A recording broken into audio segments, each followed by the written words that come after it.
first female president. I'm Megan Kennedy. The year is 2055. I'm the President of the United States, now expanded to include multiple allied nations. With the help of my android companion, Tweets, I ushered in the age of synthetic beings, a new era of human-AI partnership. But I didn't start here. I was a poor farmer's daughter in Nebraska, lifting hay, dreaming of something more.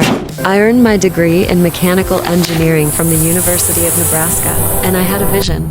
I founded Kennedy Androids and Defense Drones, technology that would change the world, one drone at a time.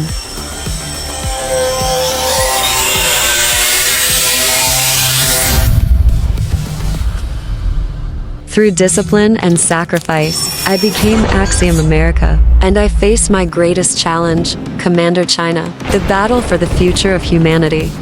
The journey begins with one drone, yours.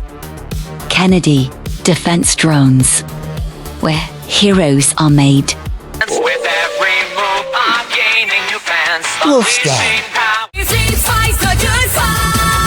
Battleborn. In every sense, I too will stand. I got my chance on Battleborn.